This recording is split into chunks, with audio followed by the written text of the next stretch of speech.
السلام عليكم.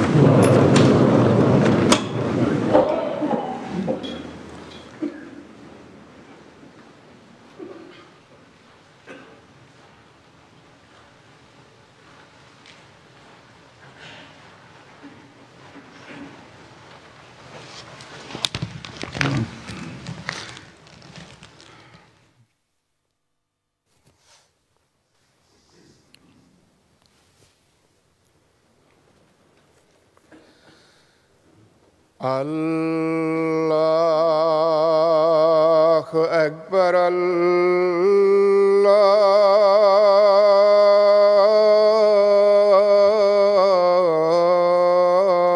الله أكبر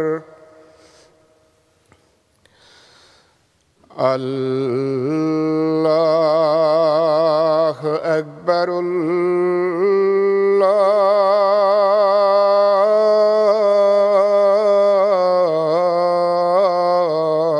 الله أكبر أشهد أن لا إله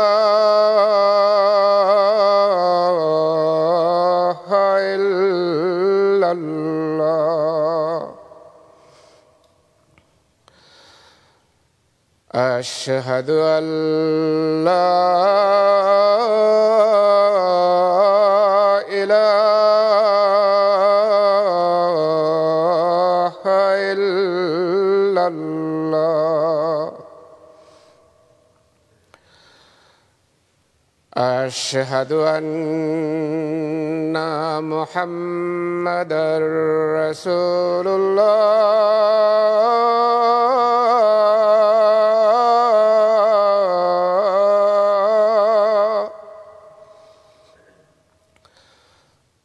أشهد أن محمدًا رسول الله حي على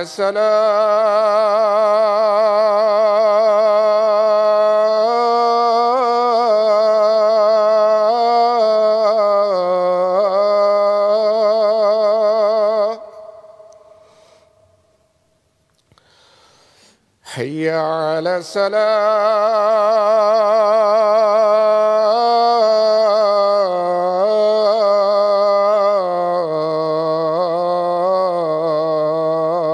الصلاة حي على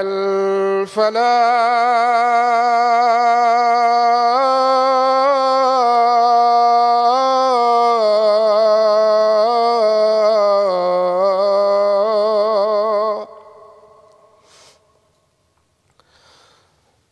حي على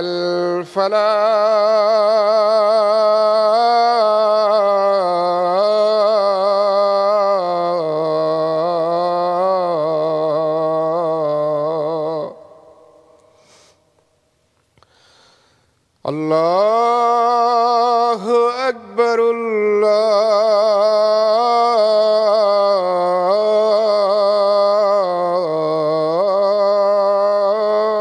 الله أكبر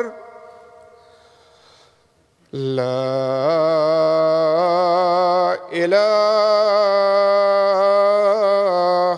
إلا الله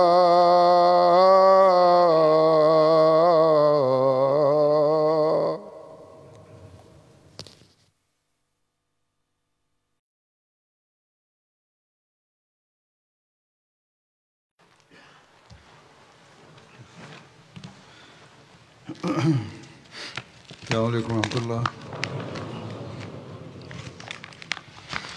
وعليكم السلام ورحمة الله وبركاته.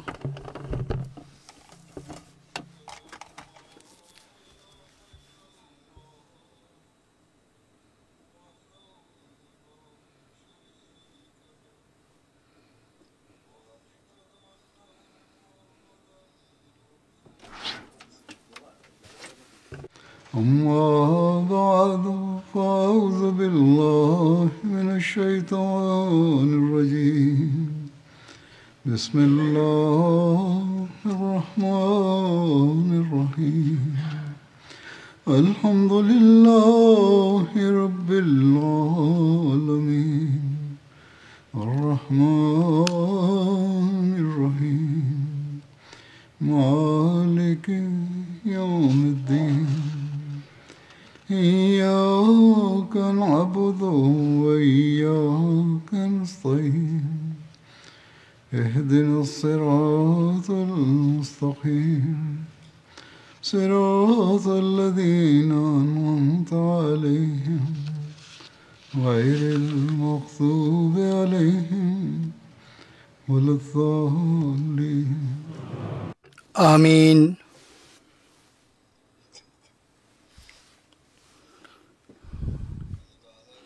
আল্লাহ তাআলা আমাদেরকে তৌফিক দিয়েছেন, আমরা এই রমজান অতিবাহিত করেছি এবং আজ এই রমজানের শেষ জুমা। এটি আল্লাহ তাআলার অপার অনুগ্রহ যে আমাদের মধ্যে অনেকে এই মাসে আল্লাহ তাআলা ইবাদতের তৌফিক দিয়েছেন এবং রোজা রাখারও তৌফিক দিয়েছেন, কিন্তু এর পাশাপাশি আমাদেরকে এর প্রতিও মনোযোগ নিবদ্ধ করা উচিত যে শুধু রমজানে রোজা রাখার ফলে অথবা রমজান মাসে ইবাদত করার কারণে আমাদের জীবনের মূল উদ্দেশ্য বা লক্ষ্য অর্জিত হয় না। কেননা আল্লাহ তাআলা আমাদেরকে উপদেশ দিয়েছেন, এই নির্দেশ দিয়েছেন, তোমরা স্থায়ীভাবে আমার আবেদ বান্দা হবে এবং আমার কথা মেনে চলার যথাযথভাবে চেষ্টা করবে। অতএব এই দিনগুলোতে যারা এই সুযোগ পেয়েছেন, অর্থাৎ নামাজ পড়ার প্রতি মনোযোগ দিয়েছেন, বা জামাত নামাজ পড়ার প্রতি মনোযোগ দিয়েছেন, নফল পড়ার প্রতি মনোযোগ দিয়েছেন, পবিত্র কোরআন পাঠের প্রতি মনোযোগ দিয়েছেন এবং আল্লাহ তাআলা এর উপর আমল করারও তৌফিক দিয়েছেন, তাদের উপর দায়িত্ব বর্তায় তারা যেন এই সৎ কাজগুলোকে ধরে রাখেন এবং এসব সৎ কাজ যদি ধরে রাখি আমরা, তবেই আমরা সেই উদ্দেশ্য এবং লক্ষ্য অর্জন করতে পারবো যা আল্লাহ তাআলা একজন মানুষের জন্মের বা মানব সৃষ্টির উদ্দেশ্য বলে বর্ণনা করেছেন। আর এই যুগে আমরা মহানবী সাল্লাল্লাহু আলাইহি ওয়াসাল্লামের নিষ্ঠাবান প্রেমিকের হাতে বয়াত করে এই অঙ্গীকারকে নবায়ন করেছি।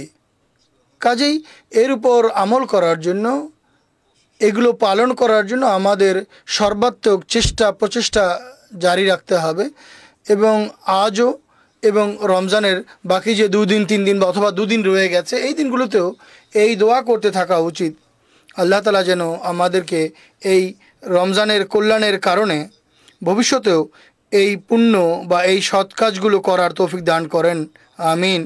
আমরা রমজানের পর এই নেকি বা এই সৎ কাজগুলো যদি ভুলে যাই যা আমরা আল্লাহ তাআলার আদেশ অনুযায়ী পালন করছিলাম রমজানে, কেননা মহানবী সাল্লাল্লাহু আলাইহি ওয়াসাল্লামের ভাষ্য হচ্ছে একজন মুমিন তিনি যিনি এক নামাজ থেকে পরের নামাজের পর্যন্ত সে চিন্তা করে, এক জুমার থেকে পরের জুমার মধ্যে চিন্তা থাকে কবে আসবে, এক রমজানের পরে অন্য রমজান বা পরবর্তী রমজানে নিয়ে সে চিন্তা করে যে সেই রমজান যেন আসে এবং আমি পুনরায় সেই ইবাদত করব যা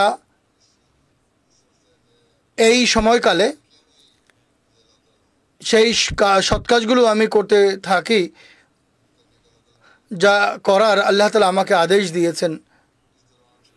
আর এই সময়কালে ছোট ছোট ভুল ত্রুটি বা পাপ এগুলি যেন আমার ইবাদত, এগুলির যেন কাফারা হয়ে যায়, প্রায়শ্চিত্ত হয়ে যায় আমার ইবাদত, যেটা মহানবী বলেছেন। অতএব যেভাবে রমজান আমাদেরকে রমজান গুরুত্বপূর্ণটা কীভাবে প্রত্যেক নামাজ এবং প্রত্যেক জুমা গুরুত্বপূর্ণ, এমন নয় যে রমজানের শেষ জুমা তাই এটি গুরুত্বপূর্ণ, তা নয়, বরং রমজানের প্রত্যেকটি জুমাই গুরুত্বপূর্ণ। এই যুগে যেমনটি আমি বলেছি হযরত মসিহ মাউদ আলাইহিস সালাতু ওয়াস সালামকে আল্লাহ তাআলা প্রেরণ করেছেন আর তাকে মানার তৌফিক আমরা পেয়েছি। তিনি তার জামাতকে অগণিত উপদেশ দিয়েছেন যে কিভাবে তোমরা সত্যিকার মুসলমান হতে পারবে, কিভাবে তোমরা সত্যিকার অর্থেই আল্লাহর বান্দা হতে পারবে, কিভাবে তোমরা মহানবী সাল্লাল্লাহু আলাইহি ওয়াসাল্লামের উম্মতের একজন সদস্য হতে পারবে। অতএব এসব বক্তব্য বা নির্দেশ আমাদের স্মরণ রাখতে হবে। এক সময় তিনি উপদেশ দিতে আমাদের বলেন, আমি বারংবার আমার জামাতকে বলেছি, তোমরা আমার এই হাতে যে বয়াত করছো এই বয়াতের উপরেই ভরসা করবে না। যতক্ষণ পর্যন্ত এর গভীরে না পৌঁছবে ততক্ষণ পর্যন্ত তোমরা মুক্তি লাভ করতে পারবে না। যে ব্যক্তি খোলসের উপরে নির্ভর করে সে মূল থেকে বঞ্চিত থাকে। একজন মুরিদ যদি আমল না করে তাহলে সে আমলকারী নয়। যদি আমলকারী না হয় তাহলে পীরের বুজুর্গি বা নেকি তার কোনো কাজে আসে না। এ কথা বলা যে আমি অমুক পীরের হাতে বয়াত করেছি, আমি হযরত মসিহ মাউদ আলাইহিস সালামের হাতে বয়াত করেছি আর আমি অনেক কিছু লাভ করেছি, তিনি বলছেন যে না, এটি হতে পারে না, এটি সম্ভব নয়। যতক্ষণ পর্যন্ত আমরা নিজে আমল না করব, যতক্ষণ পর্যন্ত আমরা নিজে অনুসরণ না করব, ততক্ষণ পর্যন্ত এই বয়াত আমাদের কোনো উপকারে আসবে না।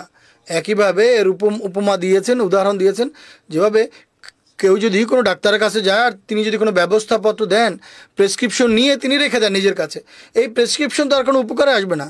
উপকার তখনই হবে তার যখন সেই ডাক্তারের প্রেসক্রিপশন বা চিকিৎসকের ব্যবস্থাপত্র মেনে চলবেন বা সেই অনুযায়ী চিকিৎসা করবেন, সেই ব্যবস্থাপত্র অনুযায়ী ঔষধের ব্যবস্থা করবেন। তিনি বলছেন যে আমি একটি পুস্তক লিখেছি কিস্তিনু, এর শুরুর দিক বারবার পড়ো, এর শুরুর দিকগুলো বারবার পড়ো, এতে তোমাদের উপদেশ আছে, বারবার পড়ো।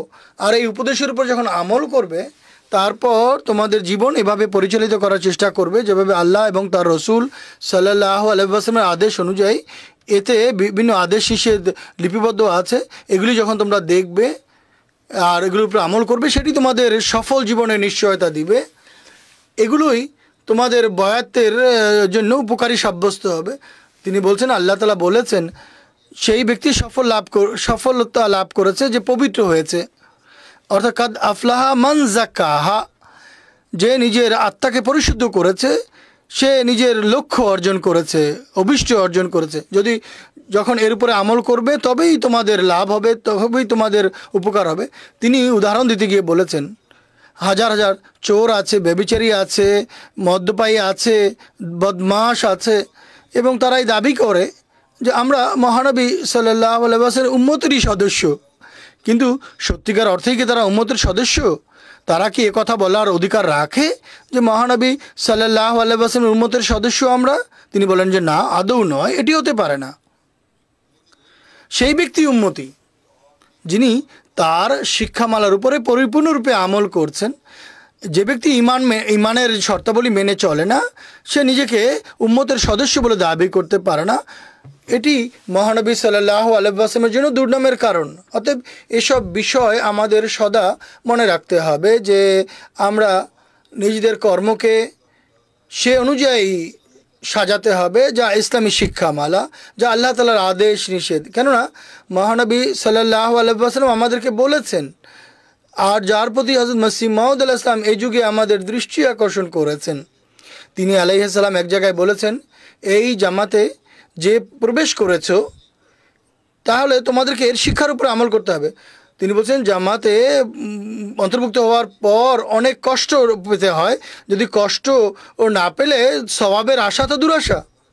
তিনি বলছেন খোদার রসুল সাল্লাল্লাহু আলাইহি ওয়াসাল্লাম মক্কায় 13 বছর পর্যন্ত দুঃখ যাতনা সহ্য করেছেন, আর তোমরা জানো না সে যুগের দুঃখ কষ্ট কাকে বলে, কিরূপ ছিল সে যুগের দুঃখ কষ্ট। তাই তোমরা স্মরণ রেখো, দুঃখ কষ্ট পৌঁছে যখন এই দুঃখ কষ্ট মক্কায় তিনি পেয়েছেন, সাহাবীরাও পেয়েছেন, আর মহানবী সাল্লাল্লাহু আলাইহি ওয়াসাল্লাম নিজেও এই দুঃখ কষ্ট সয়েছেন, তখনও মহানবী সাল্লাল্লাহু আলাইহি ওয়াসাল্লাম ধৈর্যের শিক্ষা দিয়েছেন। আর এর ফলাফল কি দাঁড়িয়েছিল? এর ফলাফল যা সৃষ্টি হয়েছিল তা হচ্ছে অবশেষে শত্রুরা ধ্বংস হয়ে গিয়েছিল। তিনি বলেছেন যে অবশ্যই তোমরা দেখবে যারা অনিষ্টকামী মানুষ, দুষ্কৃতকারী, তারাও তখন আর দেখা যাবে না, যারা আজ তোমাদের বিরোধিতা করছে। বর্তমান যুগেও আমরা এমনটিই দেখছি, পরিস্থিতি এমন। আল্লাহ তাআলা সংকল্প করে রেখেছেন এই জামাতকে বিশ্বে ছড়িয়ে দিবেন। তিনি বলেছেন এরা তোমাদেরকে স্বল্প সংখ্যায় জ্ঞান করে দুঃখ কষ্ট দেয়, কিন্তু যখন জামাতের সংখ্যা অনেক বেড়ে যাবে তখন তারা নিজেরাই নীরব হয়ে যাবে, নিশ্চুপ হয়ে যাবে। এটি জগতের নীতি, এটি নবীদের জামাতের ইতিহাস আমরা পর্যালোচনা করে দেখেছি। তিনি বলছেন যদি খোদা চাইতেন তাহলে এরা আমাদের দুঃখ কষ্ট দিত না, আর দুঃখ দেওয়ার মতো মানুষই জন্ম নিত না। তাই খোদা তাআলা আমাদেরকে এদের মাধ্যমে ধৈর্যের শিক্ষা দিতে চান। আল্লাহ তাআলা সকল শক্তির অধিকারী, তিনি এই অত্যাচারীদের হাতকে প্রতিহত করতে পারেন, কিন্তু তিনি আমাদেরকেও পরীক্ষা করতে চান যে আমরা আমাদের মাঝে কতটা ধৈর্য আছে আর আমরা আল্লাহ তাআলার সঙ্গে কতটা নিবিড় সম্পর্ক গড়ে তুলি। শুধুমাত্র রমজানের দিনগুলোতে আমাদের ইবাদত আল্লাহ তাআলার খাতিরে হচ্ছে না তো? আমরা কি লাগাতার অব্যাহতভাবে এসব বিষয়গুলোকে বা ইবাদতকে আমাদের জীবনের অংশে পরিণত করতে চাচ্ছি কিনা আর বানাচ্ছি কিনা? যদি এমনটি না করে থাকি তাহলে আমাদের দাবি বলি সর্বস্ব, তাহলে কিছুই হবে না। যদি আমরা এমনটি করে থাকি তাহলে ধৈর্যের সাথে আল্লাহ তাআলার সন্তুষ্টিতে সন্তুষ্ট থাকবে আর দোয়া করতে থাকবে, আর তাহলে আল্লাহ তাআলা শত্রুর হাত থেকে আমাদেরকে উদ্ধারও করবেন, মুক্তি দেবেন। তারপর তোমরা দেখবে যে আল্লাহ তাআলা তোমাদেরকে এই দুঃখ কষ্ট থেকে কীভাবে উদ্ধার করছেন, কিভাবে রক্ষা করছেন। তিনি বলছেন ধৈর্য একটি ইবাদত, ধৈর্য একটি ইবাদত। খোদা তাআলা বলেছেন ধৈর্যশীলরা সেই প্রতিদান পাবে যার কোনো হিসাব নিকাশ নেই, অর্থাৎ তাদের প্রতি বেহিসাব পুরস্কার রাজি বর্ষিত হবে। এই পুরস্কার শুধুমাত্র ধৈর্যশীলদের জন্য, অন্যান্য ইবাদতকারীদের সঙ্গে আল্লাহ তাআলার এই প্রতিশ্রুতি নেই। যখন এক ব্যক্তি একটি জামাতের মধ্যে জামাতের অনুসারী হয়ে জীবনযাপন করে, দুঃখের পর দুঃখ দেয়া হয় তাকে, পরে সাহায্যকারী পরবর্তীতে যার কারণে ধৈর্য ধারণ করছেন তিনি তার আত্মাভিমান জেগে উঠে এবং তিনি যারা কষ্ট দেয় তার ধ্বংস করে দেয়। ঠিক আছে, অনেক জায়গায় অনেক দুঃখ কষ্ট দেওয়া হচ্ছে, বিশেষ করে পাকিস্তানে আহমদীদের উপরে অনেক জুলুম চালানো হচ্ছে, কিন্তু আল্লাহ তাআলা আমাদের কাছে এই প্রত্যাশা রেখেছেন, মহানবী একথাই বলেছেন যে ধৈর্য ধারণ করো।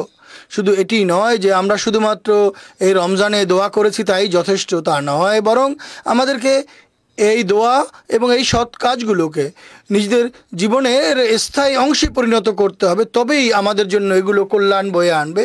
তিনি অত্যন্ত জোরালোভাবে বলেছেন যে আমাদের জামাত আল্লাহ তাআলার সাহায্য পুষ্ট, সমর্থন পুষ্ট, আর দুঃখ কষ্টর কারণে, কষ্ট সহ্য করার কারণে ঈমান মজবুত হয়। ধৈর্যের মতো কোনো আর বিষয় নেই। অতএব এগুলো যদি আমরা মনে রাখি, স্মরণ রাখি, তাহলে আমরা ক্রমশ উন্নতি করতে থাকব। আর শত্রু আমাদের পথে, আমাদের কাজে কোনো প্রতিবন্ধকতা সৃষ্টি করতে পারবে না, আমাদের পরিকল্পনায় কোনো প্রতিবন্ধকতা সৃষ্টি করতে পারবে না। কিন্তু শর্ত হচ্ছে তাই যে আমাদের আমল যেন সৎ হয়, ন্যাক হয়, আর আমরা যেন সব কিছু খোদা তাআলার সন্তুষ্টির খাতিরে করি। এক স্থানে তিনি আলাইহিস সালাম বলেন, তোমরা জগতের প্রতি মনোযোগ দিও না, খোদার প্রতি মনোযোগ নিবদ্ধ করো। যখন তোমরা খোদার প্রতি মনোযোগ নিবদ্ধ করবে তখন তোমরা দেখবে কিভাবে আল্লাহ তাআলা তোমাদের জন্য সহজলভ্যতা সৃষ্টি করেন। এরপর তিনি তাকওয়া সম্পর্কে উপদেশ দিতে গিয়ে আমাদের বলেছেন, ইতিহাস বলছে যে পূর্ব যুগে যারা সত্যিকার মুসলমান ছিল তাদেরকে প্রথম দিকে যারা সত্য মুসলমান হয় তাদের ধৈর্য ধারণ করতে, সাহাবীদের উপরে এমন অবস্থা আছে তারা ঘাস পাতা খেয়ে জীবনযাপন করেছেন, অনেক সময় রুটির টুকরোও তারা পেতেন না। তিনি বলেন কোনো মানুষ কারো সঙ্গে কোনো কল্যাণ করতে পারে না যতক্ষণ মতো মানুষ কল্যাণ না করে। আল্লাহ তাআলা যদি কল্যাণ করতে চান তবেই মানুষের পক্ষ থেকেও কল্যাণ সাধিত হয়। যখন মানুষ তাকওয়া অবলম্বন করে তখন খোদা তার জন্য বিভিন্ন দ্বার মুক্ত করে দেন।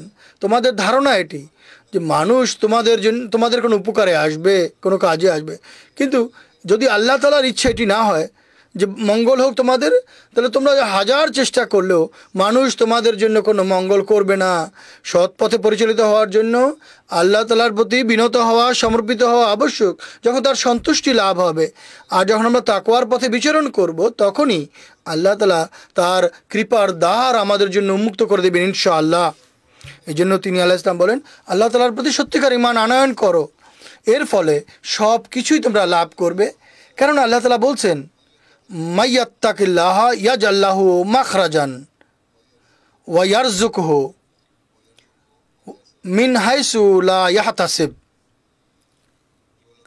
যারা আল্লাহ তাআলার তাকওয়া অবলম্বন করে আল্লাহ তাদের জন্য কোনো না কোনো পথ খুলে দেন। আর তাদেরকে সেই পথ দিয়ে রেজেক প্রদান করেন যেখান থেকে রেজেক লাভের কোনো চিন্তাও তারা করে না, সেখান থেকে সুযোগ সুবিধা প্রদান করবেন যেখান থেকে তোমরা কোনো আশাই করবে না। অতএব এই কথাগুলো আমাদের মনে রাখতে হবে। যদি আমরা আমাদের জীবনকে সফল করতে চাই আর সেই কল্যাণ থেকে কল্যাণমণ্ডিত হতে চাই, তাহলে এই রমজানের কল্যাণ হবে বা প্রত্যেক রমজানের জন্য আমাদের প্রতি বা আমাদের জন্য কল্যাণ করা হবে। হুকুকুল ইবাদের প্রতি তিনি বলছেন, নিজেদের মধ্যে মিলেমিশে বসো, যদি তোমরা পরস্পরকে ভালোবাসো, যত বেশি ভালোবাসবে তত বেশি খোদাও তোমাদের ভালোবাসবেন। এখন শুধু বাহ্যিক ইবাদতের কথাই হচ্ছে না, বরং রমজানের দিনগুলোতে যে উন্নত নৈতিক গুণাবলী প্রদর্শন করার প্রতি দৃষ্টি আকর্ষণ করা হয়েছে, অনেকের মধ্যে প্রদর্শিত হয়। মানুষ আমাদেরকে বলে এই উন্নত নৈতিক গুণাবলী যেন আমরা সব সময় ধরে রাখি, আর ছোট ছোট বিষয়ে, ছোট ছোট ঝগড়া বিবাদে, ছোট ছোট সমস্যায় কারণে নিজেদের মধ্যে যে মতভেদ দেখা দেয় সেগুলো যেন আমরা দূর করে ফেলি আর ভালোবাসা এবং সৌহার্দ্যপূর্ণ পরিবেশ গড়ে তুলি। যদি আমরা এমনটি করি তবেই আল্লাহ তাআলার কৃপা বাড়ি আমাদের উপরে বর্ষিত হবে। এরপর তিনি আলাইহিসসালাতু ওয়াস সালাম এক জায়গায় উপদেশ দিতে গিয়ে বলেন, আমাদের জামাতের জন্য আবশ্যক হচ্ছে এই শোচনীয় অবস্থায় যেখানে সর্বত্র ভ্রষ্টতা, অন্ধকার এবং অমানুষ্য চলছে, তখন যেন আমরা তাকওয়া অবলম্বন করি, খোদাভীতি অবলম্বন করি।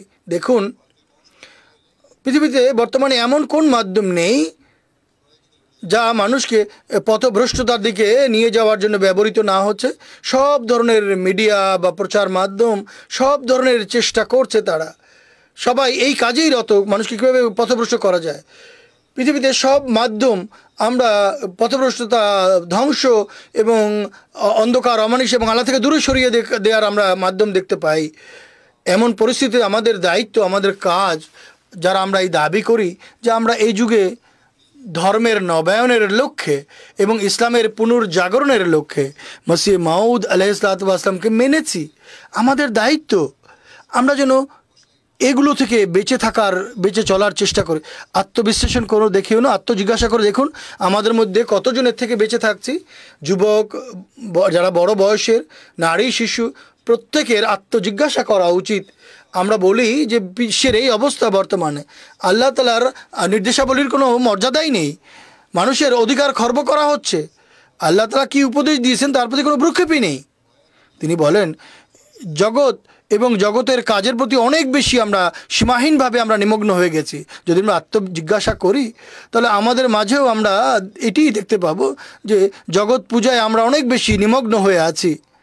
অনেক সময় আমরা নামাজ পড়াও ভুলে যাই, অনেকে জুমার প্রতি কোনো ভ্রুক্ষেপ করে না, অনেকে অন্যান্য যে পুণ্য কাজ আছে তার প্রতি ভ্রুক্ষেপ করে না, নিজের অধিকার আদায়ের জন্য অন্যের অধিকার খর্ব করার চেষ্টা করে থাকে। এই বিষয়গুলো এমন যা আল্লাহ তাআলার নৈকট্য প্রদান করতে পারে না মানুষকে। অতএব একদিকে আমরা রমজানে এই দোয়া করতে থাকি, হে আল্লাহ তুমি আমাদেরকে সৎ কাজ করার তৌফিক দাও, আমাদের প্রয়োজন পূর্ণ করো, তবে বা তাহলে সেসব বিষয়ের উপর আমাদের আমলও করতে হবে যা আল্লাহ তাআলা আমাদেরকে বাতলে দিয়েছেন, বলে দিয়েছেন। শুধু দোয়া করলে কাজ হবে না, আমাদের কাজ করে দেখাতে হবে। তিনি বলছেন যে মানুষ জগৎ পূজায় নিমজ্জিত, জগতের কোনো ক্ষতি হলে মানুষ অনেক বেশি চিৎকার, চেঁচামেচি, আকুতি, মিনতি, আহাজারি করতে আরম্ভ করে। আর জাগতিক ক্ষয়ক্ষতি থেকে রক্ষার জন্য, যেমনটি আমি পূর্বেই বলেছি, আল্লাহ তাআলার অধিকারকে তারা নষ্ট করে ফেলে, আল্লাহর প্রাপ্য প্রদান করে না, যাতে জগতের ক্ষতি হলে জগতের ক্ষতি না হোক, আল্লাহর ক্ষতি হোক, সেই বিষয়ের প্রতি দৃষ্টি দেয় না। যে বিষয়ের প্রতি দৃষ্টি দেওয়ার জন্য আল্লাহ বলেছেন, মানুষের প্রাপ্য অধিকার দেয় না, মামলা মোকদ্দমায় জড়িয়ে পড়ে, মিথ্যা মামলা মোকদ্দমা আছে, একে অপরকে তুচ্ছ জ্ঞান করার জন্য, তুচ্ছ দেখানোর জন্য তারা ভুল দলিল প্রমাণ দিয়ে থাকে।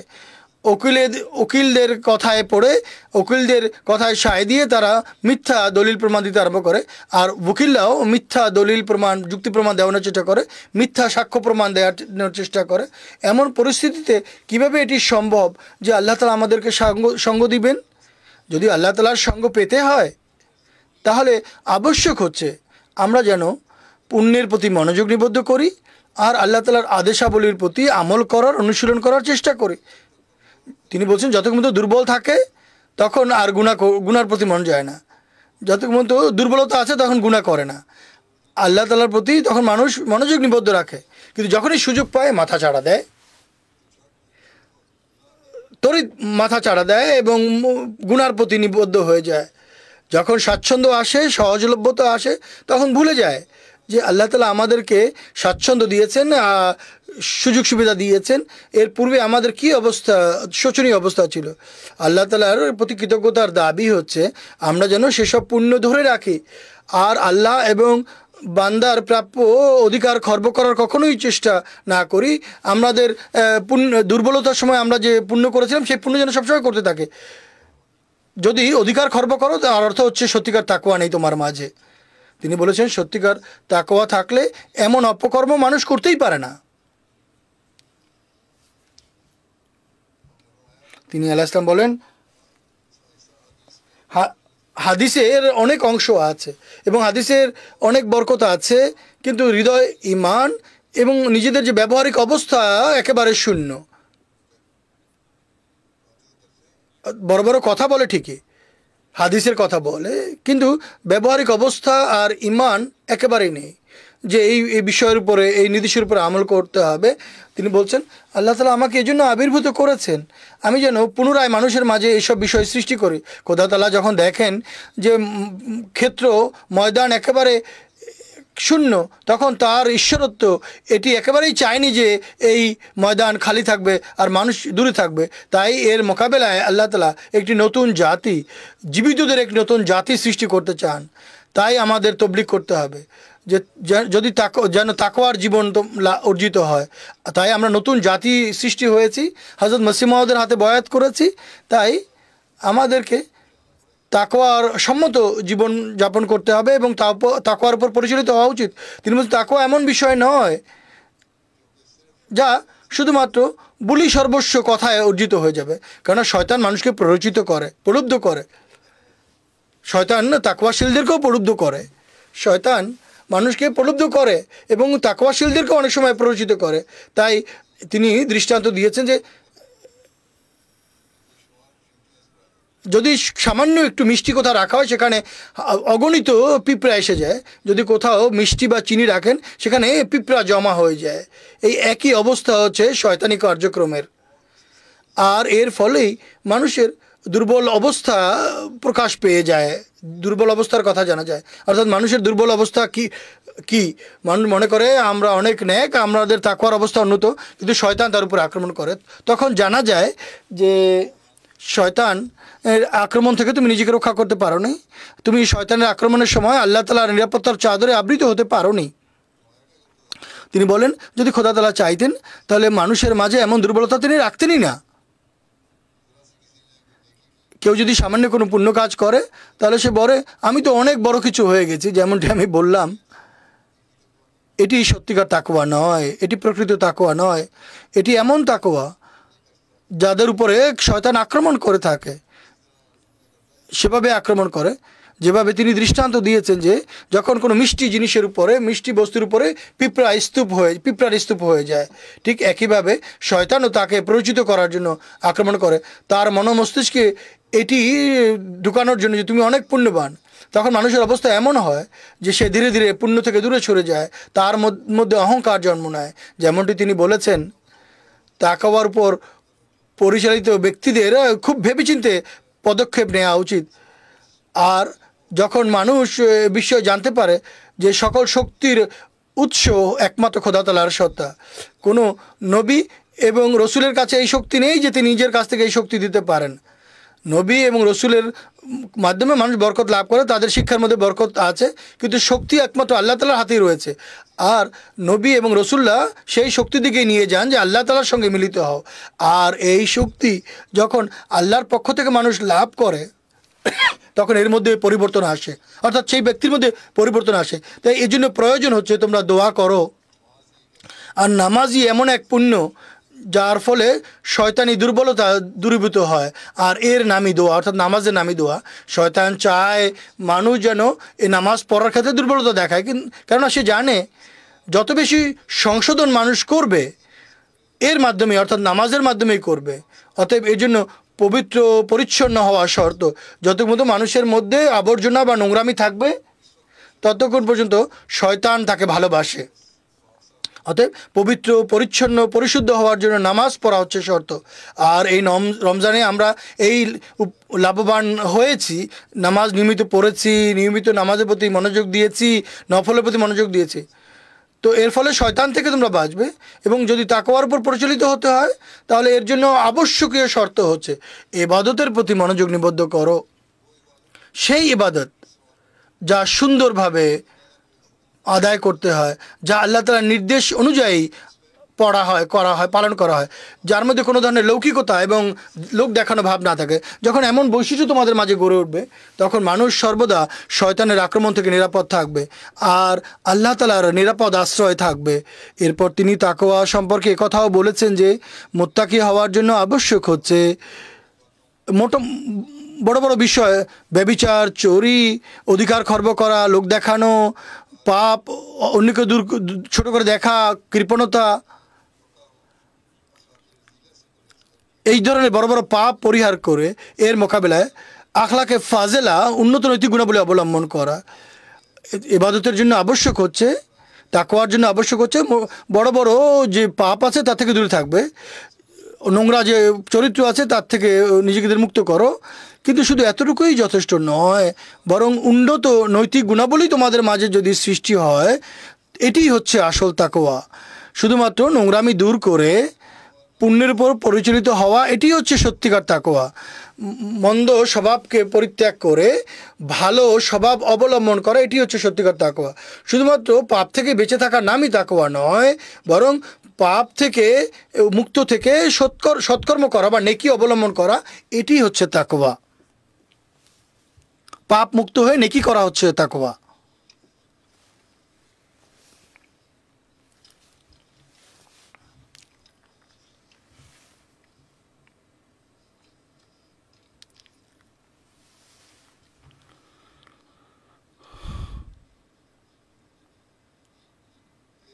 এরপর এছাড়া পুণ্যের ক্ষেত্রে আর কি কি বিষয় আছে? মানুষের সঙ্গে সদ্ব্যবহার করা, উন্নত নৈতিক আদর্শ প্রদর্শন করা, সহানুভূতি প্রদর্শন করা, খোদা তাআলার প্রতি সত্যিকার বিশ্বস্ততা এবং নিষ্ঠা প্রদর্শন করা, এবং সেবার সুযোগ অন্বেষণ করে সেবা করা, এমন চেষ্টা করা যে মানুষ যেন এমন কাজ করার শক্তি লাভ করে যা আল্লাহ তাআলাও পছন্দ করেন আর যা প্রশংসার যোগ্য। এসব বিষয় অর্জন করার ফলে মানুষ মুত্তাকি হয়। তিনি বলেন, যখন মানুষের মধ্যে এসব বিষয় সৃষ্টি হয় তারাই সত্যিকার অর্থে মুত্তাকি বা খোদাবেরু বা তাকওয়াশীল। এরপর তিনি বলেন, মানুষ যখন এমনভাবে নিজেকে গড়ে তোলে, আল্লাহ তাআলা এমন মানুষের অভিভাবক হয়ে যান। কেননা আল্লাহ তাআলা স্বয়ং বলেছেন, লা খাউফুন আলাইহিম ওয়ালা হুম ইয়াহজানুন, তাদের উপর কোনো ভয়ভীতি থাকবে না এবং তারা দুঃখ ভারাক্রান্ত হবে না। এরপর আরেক স্থানে আল্লাহ বলেছেন, ওয়াহুয়া তাওয়াল্লা সালিহিন, সম্ভবত তিনি আল্লাহ তাআলা বলছেন যে তারা পুণ্যবান লোকদের কফিল বা অভিভাবক হয়ে যান। আল্লাহ তাআলা তাদের হাত হয়ে যান, যে হাত দিয়ে তারা ধরে। আল্লাহ তাদের চোখ হয়ে যান, যা দিয়ে তারা দেখে, এবং তাদের কান হয়ে যায়, যার দ্বারা তারা শ্রবণ করে। তাদের পা হয়ে যায়, যার দ্বারা তারা হাঁটে বা চলে। এক হাদিসে এটিও এসেছে যে আমার ওলির সঙ্গে শত্রুতা পোষণ করে, আমি তাকে বলছি সে যেন আমার সঙ্গে মোকাবেলা করার জন্য প্রস্তুত হয়ে যায়। এরপর আরেক জায়গায় বলেছেন, যখন কেউ খোদার ওলির উপরে আক্রমণ করে, খোদা তাআলা তার উপর এমনভাবে ঝাঁপিয়ে পড়েন যেভাবে এক শেরনির কাছ থেকে, সিংহের কাছ থেকে তার শিশুকেও কেড়ে নেয়, তখন চার উপরে সে ঝাঁপিয়ে পড়ে। তিনি বলেন, খোদা তাআলার রহমত এভাবেই লাভ হয়। যখন মানুষের পদক্ষেপ আল্লাহ তাআলার দিকে অগ্রসর হয়, তখন আল্লাহ তাআলাও এগিয়ে আসেন। খোদা তাআলার কৃপা বা রহমত সবার সাথে থাকে না, তাই যাদের প্রতি তা বর্ষিত হয় তা তাদের জন্য নিদর্শন হিসেবে আখ্যায়িত হয়। এখন মহানবী সাল্লাল্লাহু আলাইহি ওয়াসাল্লামের সাথে সবচেয়ে বেশি নিদর্শন প্রদর্শিত হয়েছে যে শত্রুরা কত চেষ্টা করেছে তাকে ব্যর্থ করার জন্য বা তার ব্যর্থতার জন্য, কিন্তু কোনো কিছুই কাজে আসেনি। এমনকি মহানবী সাল্লাল্লাহু আলাইহি ওয়াসাল্লামকে হত্যার ষড়যন্ত্র করা হয়েছে, কিন্তু অবশেষে তাও ব্যর্থ হয়েছে। তিনি বলেন যে নিজেদের হৃদয়ে খোদা তাআলার ভালোবাসা এবং মাহাত্মের সিলসিলা বা ধারাবাহিকতা বহমান রাখো, আর এর জন্য নামাজের চেয়ে বড় আর কোনো বিষয় নেই। মূল বিষয় এটি যে আল্লাহ তাআলার কাছে নিজের নেকি বা পুণ্য যেন উপস্থাপন করা হয় এবং তার ইবাদতের অধিকার বা দায়িত্ব যেন পালন করা হয়। আর এর জন্য সবচেয়ে উত্তম জিনিস তিনি বলেন যে তা হলো নামাজ। অতএব রমজান অতিবাহিত করছি, আমরা নামাজের অবস্থা অতিক্রম করছি, নেকির অবস্থা অতিবাহিত করছি। এখন এগুলোকে ধরে রাখা, আল্লাহ তাআলার কৃপাকে আকর্ষণ করার জন্য এগুলোকে নিজেদের জীবনের স্থায়ী অংশে পরিণত করা আবশ্যক। এছাড়া আমাদের চলবে না। তিনি বলেন যে রোজা তো 1 বছর পর আসে, যাকাত শুধুমাত্র সম্পদশালীদের দিতে হয়, যার কাছে সম্পদ রয়েছে তারই দিতে হয়, সবার যাকাত দিতে হয় না, তাও একটি পুণ্য। কিন্তু নামাজ প্রত্যেক ব্যক্তির জন্য 5 বেলা পড়তে হয়, তা ধনী হোক দরিদ্র হোক, বড় হোক ছোট হোক, সবার নামাজ পড়তে হয়। এটিকে মোটেই নষ্ট করো না, এটিকে বারবার পড়ো এবং মনোযোগের সাথে পড়ো যে আমি এমন এক শক্তিশালী সত্তার সামনে দাঁড়িয়ে আছি যে তিনি চাইলে এখনই আমার দোয়া কবুল করতে পারেন। এমন দৃঢ় ঈমান থাকা উচিত যে আমি আল্লাহ তাআলার সামনে দণ্ডায়মান আছি, তিনি এমন শক্তিশালী সত্তা যে তিনি চাইলে এখনই আমার দোয়া গ্রহণ করে নিতে পারেন। তিনি বলেন যে অন্যান্য জাগতিক বাদশারা ধনভাণ্ডারের মুখাপেক্ষী থাকে আর তাদের চিন্তা থাকে যে ধনভাণ্ডার খালি না হয়ে যায়, তাদের ধনভাণ্ডার মানুষের সম্পদ বা কর দ্বারা পূর্ণ হয়। কিন্তু একই সাথে তারা এই চিন্তাও করে যে আমরা যদি নির্দ্বিধায় তা খরচ করতে থাকি তাহলে আমাদের ধনভাণ্ডার কোথাও শূন্য না হয়ে যায়। আজকাল পশ্চিমা বিশ্বে যাদেরকে বাহ্যত অনেক বড় লোক বা ধনী মনে করা হতো, তারা ভাবতো যে আমাদের কাছে অনেক ধন সম্পদ আছে, তা কখনো শেষ হবে না, কিন্তু খুবই করুণ অবস্থা হয়ে যাচ্ছে। সবার অর্থনীতি ধ্বংসের দ্বার প্রান্তে রয়েছে, মূল্যস্ফীতি সৃষ্টি হচ্ছে, পাউন্ডের মূল্য হ্রাস পাচ্ছে, ডলারের মূল্য হ্রাস পাচ্ছে, আর এক নৈরাজ্য ছড়িয়ে আছে। আর এখন তাদের চিন্তা আরম্ভ হয়েছে, আর এই কারণেই তারা অনেক বাধ্যবাধকতা আরোপ করছে। কিন্তু খোদা তাআলার এই চিন্তা নেই। মানুষ যখন তার সামনে দাঁড়ায় তখন শুধুমাত্র বিশ্বাসের প্রয়োজন হয়। এই বিশ্বাস থাকা উচিত যে আল্লাহ তাআলার মাঝে সমস্ত শক্তি রয়েছে, তিনি সর্বশক্তিমান, আর তার ধনভাণ্ডার সবসময় পূর্ণ থাকে এবং পূর্ণ থাকবে। যখন এই বিশ্বাস থাকবে তখন মানুষ তার কাছে চায়। আর আল্লাহ তাআলার মাঝে এই শক্তিও আছে যে তিনি চাইলে তৎক্ষণাৎ দোয়া কবুল করে সব কিছু দিয়ে দিতে পারেন। তার যেন এই বিশ্বাস থাকে যে আমি একজন সামি আলিম এবং খবীর সত্তার সামনে দাঁড়িয়ে আছি। যদি তিনি কৃপা করতে চান তাহলে তিনি এখনই কৃপা করতে পারেন। তার বান্দার উচিত দোয়া করা, সে যেন কখনো হতাশ না হয়। তাহলে যদি সেই রীতি অবলম্বন করে তাহলে সেই রাত সে খুব দ্রুত দেখতে পাবে এবং আল্লাহ তাআলার আরও কৃপা সে পাবে। যদি মানুষ নিজের মাঝে এমন অবস্থা সৃষ্টি করে তাহলে আল্লাহ তাআলার কৃপাও অর্জিত হবে আর স্বয়ং খোদা তাআলাকে সে লাভ করতে পারবে। তো এটি হলো রীতি যার উপর আমল করা উচিত। কিন্তু জালেম ফাসেকের দোয়া কখনো গৃহীত হয় না, কেননা সে খোদা তাআলার প্রতি উদাসীন থাকে। এক পুত্র যদি পিতার পরোয়া না করে এবং অকৃতজ্ঞ হয় তাহলে পিতারও তার পুত্রের কোনো পরোয়া থাকে না, তাহলে খোদা তাআলা কেন পরোয়া করবেন? অতএব তিনি বলেন যে আমাদের জামাতের উচিত যে খোদা তাআলার সাথে সত্যিকার সম্পর্ক গড়ে তোলা এবং নিজেদের ঈমানের শক্তিকে বিশ্বাসের স্তরে উপনীত করা। আর এটি সেই উদ্দেশ্য যার জন্য আমি আগমন করেছি। আর এই উদ্দেশ্য অর্জনের চেষ্টা যদি তোমরা না করো তাহলে তিনি বলেন যে আমার হাতে বয়াত করার কোনো অর্থ হয় না। অতএব আমাদের এই চেষ্টাই করা উচিত যে নিজেদের নেকি বা পুণ্যকে যেন আমরা বৃদ্ধি করতে থাকি এবং আল্লাহ তাআলার সাথে এক বিশেষ সম্পর্ক গড়ে তুলি। আর এটি আমাদের জীবনের উদ্দেশ্য, এটি জামাতের উন্নতিতে আমাদের উপকারকারী, আর এটি আমাদেরকে বিপদ এবং কষ্ট থেকে রক্ষা করবে। আর এর মাধ্যমেই ইনশাআল্লাহ জামাত উন্নতি করতে করতে সেই মার্গে উপনীত হবে যার প্রতিশ্রুতি আল্লাহ তাআলা দিয়েছেন। তিনি বলেন যে মসিহে মাউদের যে কাজ বা দায়িত্ব তার মাঝে প্রথমটি এটি যে আল্লাহ তাআলা নিদর্শন দেখাচ্ছেন যে মহানবী সাল্লাল্লাহু আলাইহি ওয়াসাল্লাম যে এর যুগে যে নিদর্শন দেখানো হয়েছিল তারই ধারাবাহিকতা এখনও নিদর্শন দেখাচ্ছেন, স্বয়ং উন্নতির নিদর্শন দেখাচ্ছেন।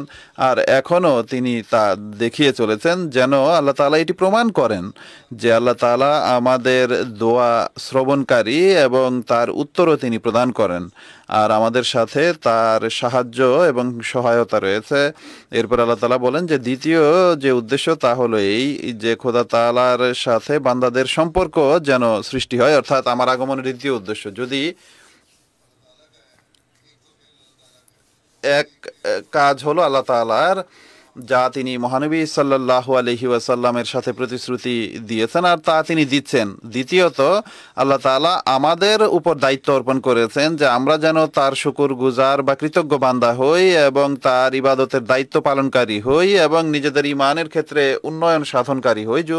যখন এটি হবে তবে আল্লাহ তাআলার কৃপা আমরা অর্জন করতে পারবো এবং আমরা সেই বয়াতের দায়িত্ব পালনকারী হতে পারবো যা হযরত মুসলিম মাউদ আলাইহিস সালামের হাতে বয়াত করার পেছনে আমাদের উদ্দেশ্য। তিনি বলেন যে আমাদের জামাতের এই বিষয়টিই প্রয়োজন যে তাদের ঈমান যেন বৃদ্ধি পায়, আল্লাহ তাআলার প্রতি সত্যিকার বিশ্বাস এবং মারিফাত যেন সৃষ্টি হয়, নেক আমলের ক্ষেত্রে অলসতা এবং উদাসীনতা যেন সৃষ্টি না হয়। যদি তা হয় তাহলে উযু করতেও তার কষ্ট হয়, আর কোথায় সে তাহাজ্জুদ পড়বে, তাহাজ্জুদ পড়া তো দূরের কথা। যদি আমলে সালে বা সৎকর্ম না থাকে আর সদকা খয়রাত করার জন্য জোশ না থাকে তাহলে আমাদের সাথে সম্পর্ক গড়া অনর্থক। যদি পরিবর্তনই সৃষ্টি না করো নিজের মাঝে, নেকি বা পুণ্য করার এক জোশ যদি তোমার মাঝে না থাকে, আল্লাহ তাআলার ইবাদত করার এক উদ্দীপনা এবং উন্নত চরিত্র প্রদর্শনের এক উচ্ছ্বাস তোমার মাঝে না থাকে, তাহলে আমার হাতে বয়াত করার কোনো অর্থ নেই।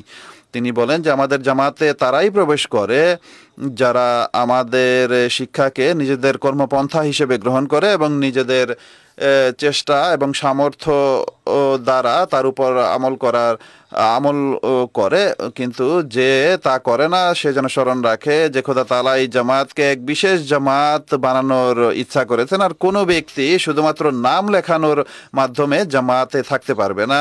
তার উপর কোনো না কোনো সময় এমন আসবে যখন সে দুর্ভাগ্যক্রমে পৃথক হয়ে যেতে পারে আর হয়ে যাবেও। তাই যতদূর সম্ভব নিজেদের আমলকে সেই শিক্ষা অনুযায়ী বা এই শিক্ষা অনুযায়ী করো যা দেয়া হয়। তিনি বলেন যে আমল পালকের ন্যায়, আমল ছাড়া মানুষ কখনো আধ্যাত্মিক মার্গ অর্জনের জন্য উড়ে যেতে পারবে না।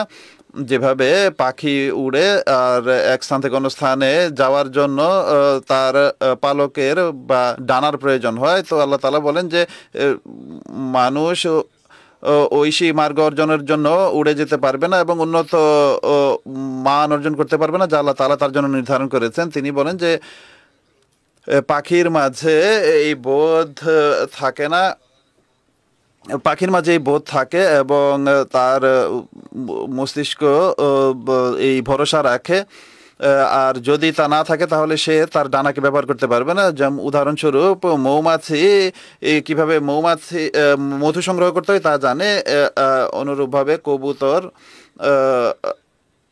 নিজ বোধ বুদ্ধি দ্বারা কিছুটা কাজ করতে হয়, কিভাবে তারা দূর দূরান্তের স্থানে পৌঁছে এবং পত্র পৌঁছে দেয়, অনুরূপভাবে বিভিন্ন পাখি দ্বারা অদ্ভুত সব কাজ করানো হয়।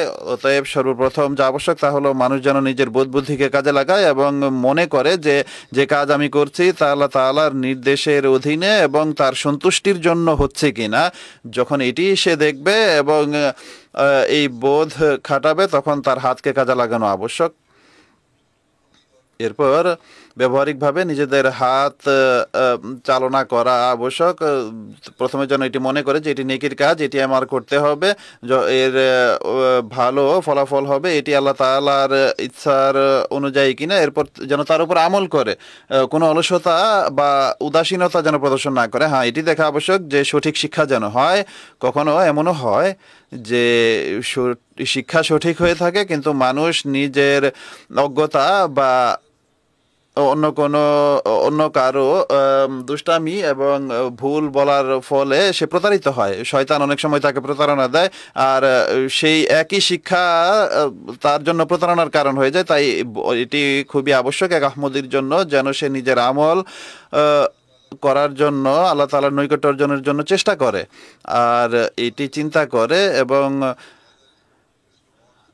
গভীর প্রণিধান করে, দোয়া করে এবং এরপর আমল করে। আর উদ্দেশ্য যেন এটাই থাকে যে আমার আল্লাহ তাআলার সন্তুষ্টি অর্জন করতে হবে। অতএব যখন আমরা এই বিষয়গুলোর উপর আমলকারী হব, তবেই আমরা হযরত মসিহ মাউদ আলাইহিসসালামের হাতে বায়াত করার উদ্দেশ্য পূর্ণকারী হতে পারবো।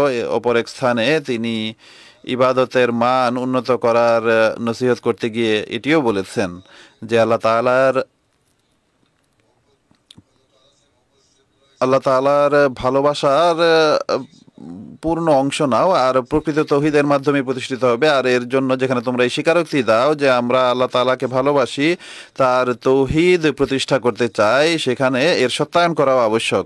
আর এর জন্য এরপর আল্লাহ তাআলার সামনে বিনত হওয়া এবং তার সামনে আহাজারি করা আবশ্যক। যখন এই বিষয়গুলো হবে তবেই আমরা প্রকৃত তৌহিদের উপর আমলকারী এবং সেটির বাস্তবায়নকারী এবং তার বিস্তারকারী হতে পারবো। এরপর এই বিষয়টি স্পষ্ট করতে গিয়ে যে খোদা তাআলার সাথে ভালোবাসার অর্থ কি, তিনি বলেন যে এর অর্থ এটি যে নিজ পিতামাতা এবং নিজ স্ত্রী অর্থাৎ নিজের সহধর্মিণী, নিজের সন্তান সন্ততি, নিজের নফস সবকিছুর উপর আল্লাহ তাআলার সন্তুষ্টিকে যেন অগ্রগণ্য করা হয়। অতএব কোরআন শরীফে বলা হয়েছে ওয়াজকুরুল্লাহ কাযিকরিকুম আবাকুম ও আশাদ্দা যিকরা,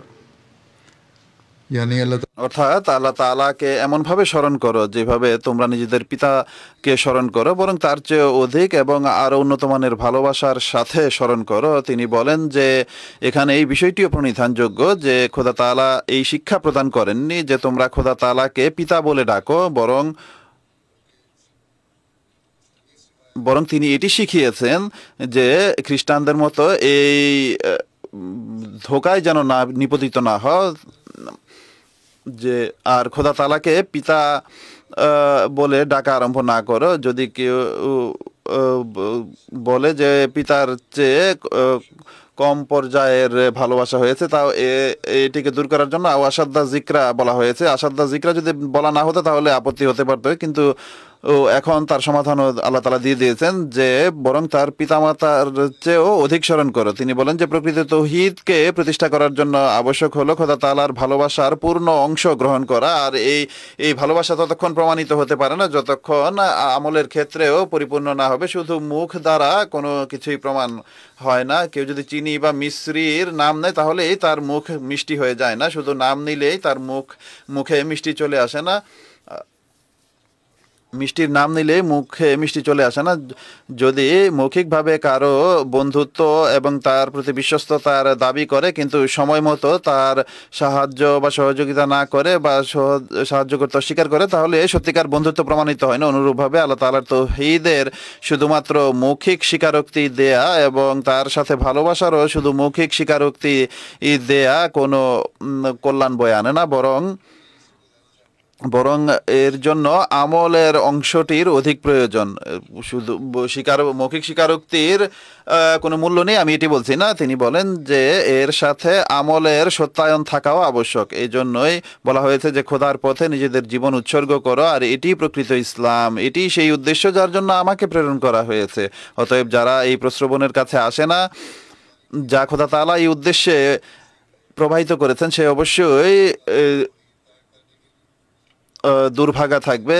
আল্লাহ তাআলার তৌহিদকে প্রতিষ্ঠা করার জন্য নিজেদের জীবন কেমন করো এটি আবশ্যক নয় যে ওয়াকফ করে কেউ জামাতের চাকরিতে আসবে বা আসতে হবে, বরং অর্থ হলো আল্লাহ তাআলার বাণীকে ছড়িয়ে দেওয়ার জন্য, তার শিক্ষার উপর আমল করার জন্য নিজেদের জীবনকে উৎসর্গ করে সেগুলোকে এমনভাবে নিজেদের জীবন যাপন করো যে আমাদের জীবন আল্লাহ তাআলার খাতিরে এটি যেন তোমরা প্রমাণ করতে পারো।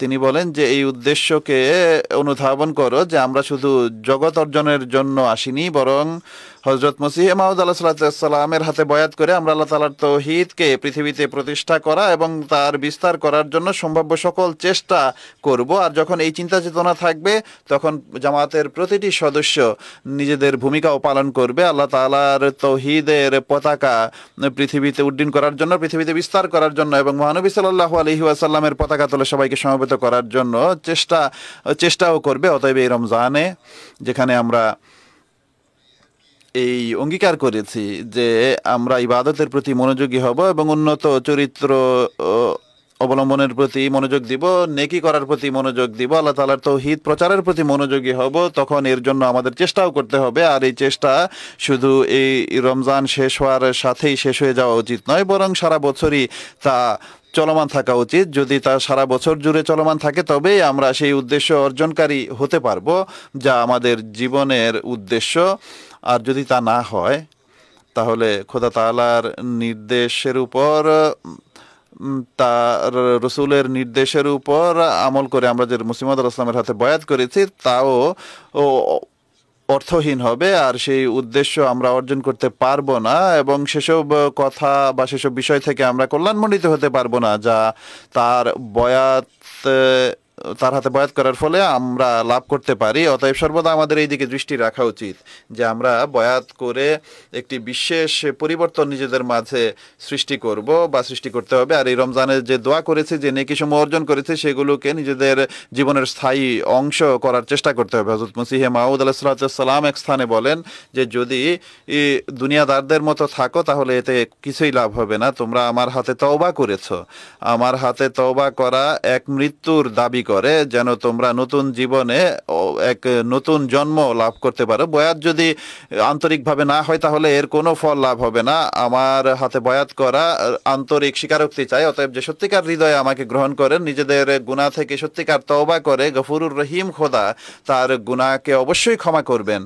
আর যে সে যেন এমন হয়ে যায় যেন সদ্য জাত শিশু, তখন আল্লাহ তাআলার সাহায্য আসে। তিনি উদাহরণ দেন যে যদি এক গ্রামে একজন নেক ব্যক্তি থাকে, পুণ্যবান ব্যক্তি থাকে, তাহলে আল্লাহ তাআলা তার খাতিরে সেই পুরো গ্রামকে ধ্বংস থেকে রক্ষা করেন।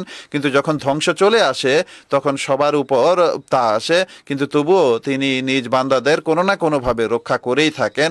এটি আল্লাহ তাআলার রীতি যে যদি একজনও নেক বা পুণ্যবান থাকে তার জন্য আরো অনেকেই রক্ষা পায়। অতএব আজকাল পৃথিবীর যে অবস্থা, সেখানে আমরা বিশেষভাবে যেখানে নিজেদেরকে রক্ষা করার জন্য, নিজেদের ভবিষ্যৎ প্রজন্মকে রক্ষা করার জন্য চেষ্টা করব, পৃথিবীবাসীকে রক্ষা করার জন্য চেষ্টা করব এবং তাওহীদকে পৃথিবীতে প্রতিষ্ঠার জন্য চেষ্টা করব, মহানবী সাল্লাল্লাহু আলাইহি ওয়াসাল্লামের পতাকা তলে সবাইকে নিয়ে আসার চেষ্টা করব।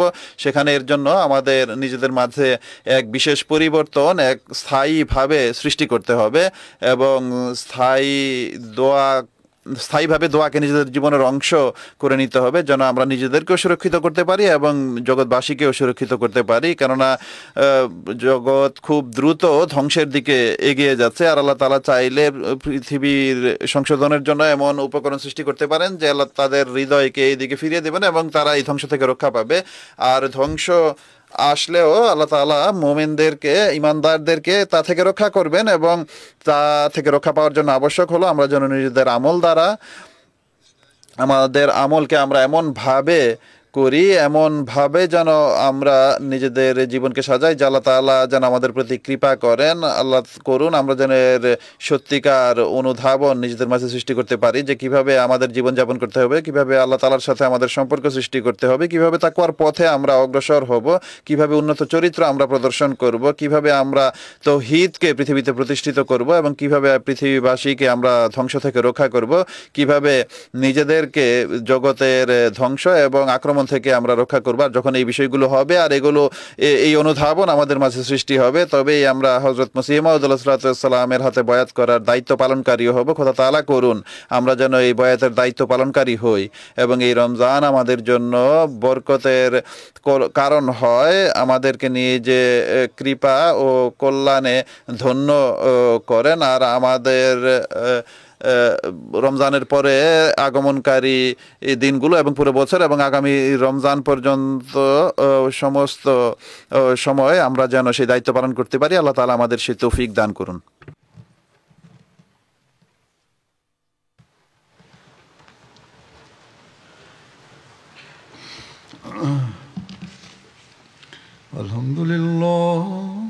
الحمد لله نحمده ونستعينه ونستغفره ونؤمن به ونتوكل عليه ونعوذ بالله من شرور أنفسنا ومن سيئات أعمالنا من يهده الله فلا مضل له ومن يضلل فلا هادي له